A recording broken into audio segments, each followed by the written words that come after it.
ಈ ಉಂಗ್ರನ ಹಾಲೊಳಗಡೆ ಹಾಕ್ತೀನಿ. ಯಾರು ಹುಡುಕಿ ಮೊದಲು ತೆಗಿತಾರೋ ಅವ್ರು ಗೆದ್ದ ಹಾಗೆ. ಒಂದು ನಿಮಿಷ, ಗೆದ್ದವ್ರಿಗೆ ಏನು ಪ್ರೈಸ್ ಕೊಡ್ತೀರಾ? ಪ್ರೈಸು ಬಸ್ಸು, ಇದು ಕ್ರಿಕೆಟು ಕಬಡ್ಡಿ ಥರ ಅಲ್ಲ. ಗೆದ್ರೆ ಏನೂ ಸಿಗಲ್ಲ, ಸೋತ್ರೆ ಪ್ರಾಬ್ಲಮ್ಮು. ಯಾರು ಉಂಗ್ರ ಸಿಗುತ್ತೋ ಅವ್ರನ್ನ ಅವ್ರ ಮನೆಯವರು ಜೀವನ ಪೂರ್ತಿ ಮುಷ್ಟಿಲಿಟ್ಕೋತಾರೆ.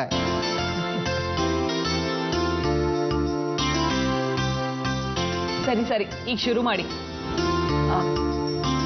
ಉಂಗ್ರ ಇಲ್ಲೇ ಹಾಕಿದ್ರೆ ಇಲ್ಲೇ ಕೈ ಹಾಕ್ತೀಯಾ? ನಿನಗೆ ಮಾಡ್ತೀನಿ.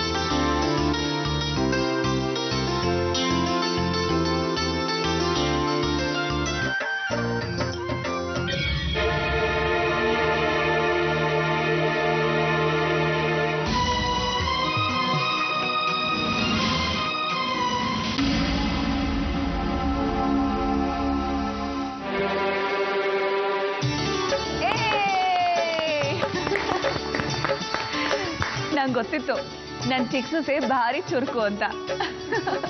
ಏನು ಬಸ್ಸು ನೀವು ಅಷ್ಟು ಹೇಳಿದ್ದೀನಿ, ಕೊನೆಗೂ ಸೋತ್ಬಿಟ್ರಲ್ಲ. ಇನ್ಮೇಲೆ ನೀವು ಅದಕ್ಕೆ ಹೇಳ್ದಂಗೆ ಕೇಳ್ಕೊಂಡಿರ್ಬೇಕು. ಬರೀ ವಿಷು ಅಲ್ಲ, ಇಡೀ ಮನೆಯವರು ಅವ್ಳು ತಾಳು ಕುಣಿಯೋ ಹಾಗೆ ಮಾಡ್ತಾಳೆ. ಅಕ್ಕ, ತುಂಬಾ ಹೊಟ್ಟೆ ಹಸಿತಿದೆ, ತಿನ್ನಕ್ಕೇನಾದ್ರೂ ಕೊಡು. ಅಲ್ಲೆಲ್ಲರೂ ಊಟ ಮಾಡ್ತಿರ್ತಾರೆ, ನೀನೇ ಹೋಗಿ ಮಾಡು. ನೀನೇಗ್ ಬಂದೆ ಇಲ್ಲಿ? ರಾಧಿಕಕ್ಕೊಂದಲ್ವ ಮದ್ವೆ ಆಗಿದ್ದು? ಏನಂದೆ?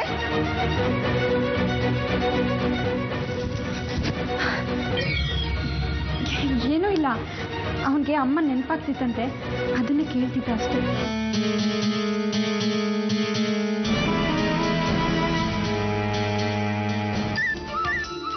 ರಾಜು, ನಂದುಗೆ ಹೊಟ್ಟೆ ಹಸಿದಿರ್ಬೇಕು, ಕರ್ಕೊಂಡು ಹೋಗಿ ಸ್ವಲ್ಪ ಊಟ ಕೊಟ್ಬಿಡಪ್ಪ. ಇಲ್ಲ, ಇವನಿಗೆ ಹೊಟ್ಟೆ ಏನು ಹಸ್ತಿಲ್ಲ, ಸ್ವಲ್ಪ ನಿದ್ದೆ ಬರ್ತಿದೆ ಅನ್ಸುತ್ತೆ, ಅದಕ್ಕೆ ಹಠ ಮಾಡ್ತಿದ್ದಾನೆ. ಇವನ್ನ ನಾನು ಸಮಾಧಾನ ಮಾಡ್ತೀನಿ, ಬಾರೋ.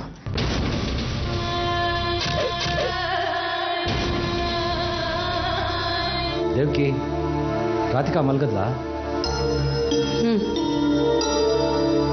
ಅವಳಗ್ ನಾವು ಅನ್ಯಾಯ ಮಾಡಿದ ಹಾಗಾಯ್ತು.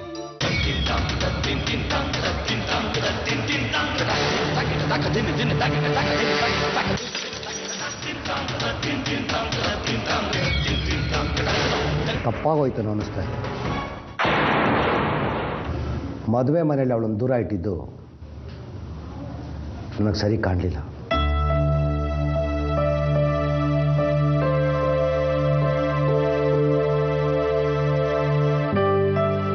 ನಾಳೆ ಬೆಳಗ್ಗೆ ಆಗಿದ ತಕ್ಷಣ ಆ ಮಗು ಹತ್ರ ನಾನು ಕ್ಷಮೆ ಕೇಳ್ತೀನಿ.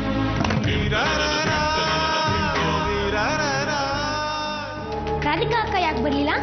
ಒಬ್ಳು ಯಾಕೋ ಬರ್ತಾಳೆ? ಮದುವೆ ಆಗಿದ್ದು ನನಗೆ. ನಾನು ಮಂಟಪದಲ್ಲಿ ನೋಡಿದೆ, ಮದುವೆ ಆಗಿದ್ದು ನಿನ್ಗಲ್ಲ, ರಾಧಿಕಾ ಅಕ್ಕಂಗೆ.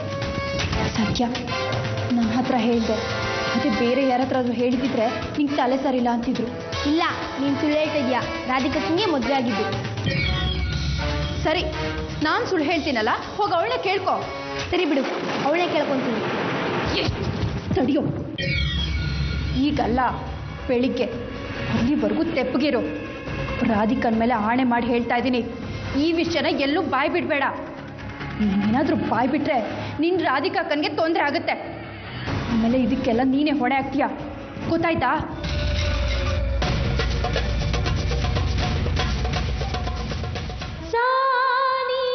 ಭಯನಾ? ನನಗೂ ಅಷ್ಟೇ.